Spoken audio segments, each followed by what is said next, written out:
Magandang oras mga kababayan, narito na ang pinaka-latest update natin sa magiging lagay ng ating panahon ngayong araw at sa susunod na 24 oras. Lumakas na at naging isang ganap na bagyo na ang low pressure system na binabantayan natin sa may Northern Luzon at patuloy itong lumalakas habang papalapit na sa kalupaan. Alamin natin kung saan ito magla-landfall at kung may pagbabago ba sa track ng bagyong ito.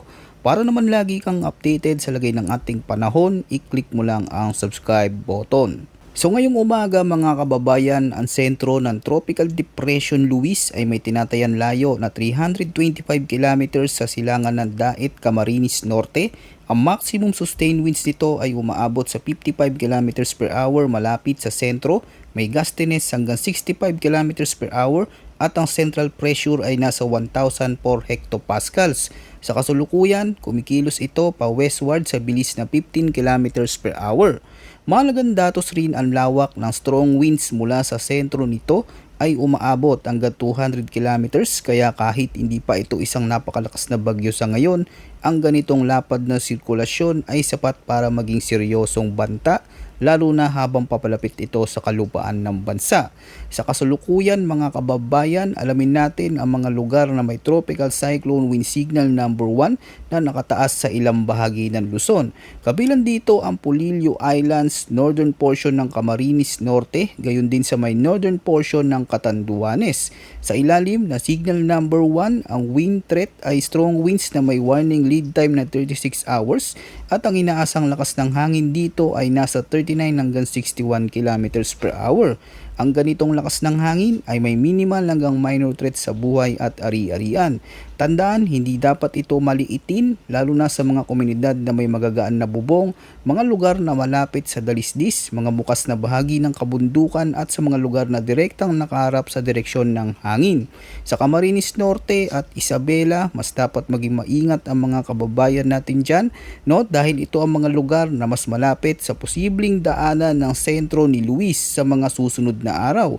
Sa Catanduanes at Polillo Islands, ang signal number 1 ay senyalis na pwedeng maramdaman ang mas mahanging kondisyon lalo na sa mga lugar na lantad sa silangang bahagi. Sa Bicol Region, Eastern Visayas, Central Visayas, Quezon at Marinduque, inaasahan ng maulap hanggang sa madilim na kalangitan na may kalat-kalat na pag-ulan, pagkulog at pagkidlat dahil sa ng Tropical Depression Luis. Ibig sabihin, mas maraming ulap ang mabubuo sa mga lugar na ito at mas mataas ang posibilidad ng pabalik-balik na pag-ulan sa maghapon. Hindi lamang ito simpleng isolated rain showers dahil may pagkakataong nakakaranas ng ilang sunod-sunod na pag-ulan at kapag naging mas aktibo ang thunderstorm bands, maaari itong magdala ng katamtaman hanggang sa minsan ay malakas na buhos ng ulan. Dahil dito, nananatiling may banta ng flash floods lalo na sa mga mababang lugar, gayon din ang landslide sa mga bulubundukin at matatarik na dalisdis, lalo na kung basa na ang lupa mula sa mga nagdaang pag-ulan. Sa Bicol Region, mas dapat maging mapagmatsyag ang mga lalawigang nakaharap sa Pacific side at mga lugar na may bulubunduking terrain. Kapag naging tuloy-tuloy ang paghatak ng tropical depression ng makakapal na ulap at ulan, mas mabilis na maapektuhan ang mga komunidad na malapit sa mga ilog, paanan ng bundok at mga kalsadang dumaraan sa matatarik na bahagi. Sa Quezon at Marinduque, asahan din ang makulimlim na kalangitan na may paminsan-minsang malalakas na pag-ulan. Maaring umina ang ulan sa ilang oras, ngunit kung may panibagong cloud clusters na mabuo o dumaan, posible itong muling lumakas. Ito ang kondisyon ng panahon na kailangang bantayang mabuti dahil maaring mabilis ang pagbabago ng panahon sa loob lamang ng maikling oras. Samantala sa Eastern Visayas, ang ng Tropical Depression Luis ay patuloy na maghatid ng mas maraming ulap at thunderstorm dahil nakaharap ang rehiyong ito sa silangang karagatan. Mas madali nitong nasasalubong ang mga pamasa-masang hangin nagmumula sa Pacific na nagsisilbing karagdagang enerhiya para sa pagbuo ng mas malalakas na pag-ulan. Sa Central Visayas, bagamat hindi lahat ng lugar ay sabay-sabay na makakaranas ng ulan, nananatili ang posibilidad ng kalat-kalat na pag-ulan at thunderstorms. Ang ilan sa mga ito ay maaaring magdulot ng malakas na pag-ulan na posibleng magresulta sa panandaliang pagbaha sa mga lungsod at mababang komunidad. Sa mga bulubunduking bahagi, dapat ding maging alerto sa posibilidad ng pagguho ng lupa kung magtatagal ang pag-ulan. Para naman sa Metro Manila at sa natitirang bahagi ng bansa, inaasahan ng partly cloudy to cloudy skies na may isolated rain showers o thunderstorms dulot ng localized thunderstorms. Sa mga lugar na ito, ang pag-ulan ay pangunahing nakadepende sa init ng panahon. Maaaring magsimula ang araw na maaliwalas o bahagyang maaraw, ngunit habang umiinit ang panahon, pagsapit ng tanghali hanggang hapon, unti-unting dadami ang mga ulap at may posibilidad ng bigla ang pag-ulan o pagkulog at pagkidlat sa ilang lugar. Bagamat hindi malawak ang saklaw ng mga pag-ulang ito, kung magiging malakas ang mabubuong thunderstorm, maaari pa rin itong magdulot ng flash floods, lalo na sa mga lugar at landslide sa mga bulubunduking komunidad. Ngayon naman pag-usapan natin ang track and intensity outlook ng Bagyong Luis sa mga susunod na araw. Mahalagang tandaan na kahit may inilabas na forecast track o tinatawag na confidence cone, hindi ibig sabihin na doon lamang mararamdaman ang epekto ng bagyo. Posible pa rin makaranas ng malalakas na pag-ulan at pamapinsalang hangin ang mga lugar na nasa labas ng inaasang landas ng bagyo. Kaya naman hindi lamang ang eksaktong track ang dapat bantayan. Bukod dito, maaari pang magbago ang direksyon ng bagyo habang patuloy itong minomonitor. Sa kasalukuyang forecast, inaasang babagal ang pagkilos ng Bagyong Luis habang kumikilos ito pakanlurang o west-northwest hanggang bukas.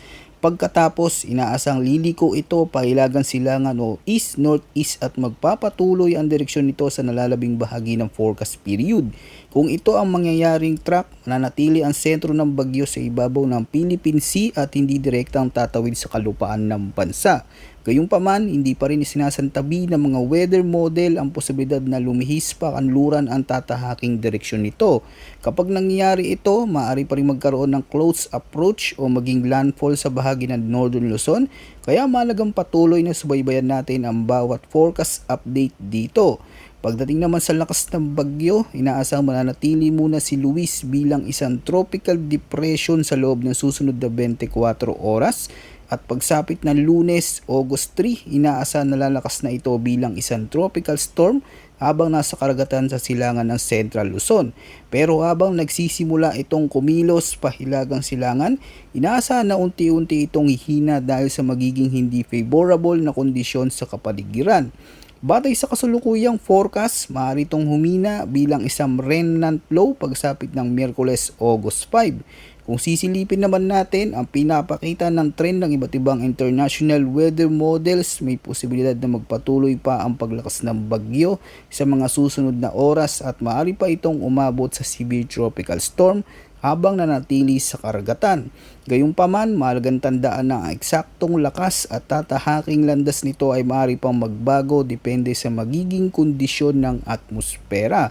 Sa usapin naman ng direksyon, maraming forecast model ang nagpapakita ng posibilidad na ipagpapatuloy ng Bagyong Luis ang pagkilos nito pahilagang kanluran o northwestward. Kung magpapatuloy ang ganitong trend, hindi pa rin isinasantabi ang posibilidad ng paglapit o maging landfall nito sa Northern Luzon.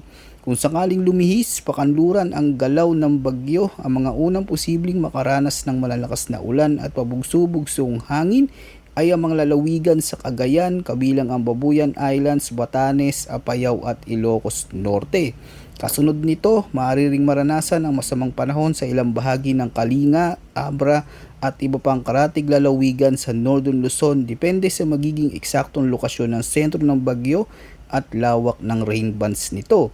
Hindi rin maalis ang posibilidad na mauna pang maranasan ang malalakas na ulan bago pa man ang mismong landfall dahil ang mga outer rain bands ng bagyo ay maaring umabot sa kalupaan ng mas maaga.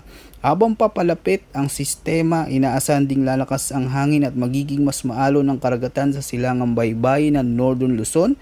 Posible ring magsimula ang pabugso-bugsong hangin at mga pag-ulan 1 hanggang 2 araw bago ang pinakamalapit na paglapit ng bagyo, lalo na sa mga lugar na direktang nakaharap sa Philippine Sea. Sa ngayon, pinakamalagang dapat bantayan ay ang susunod na mga forecast update natin dito sa ating channel.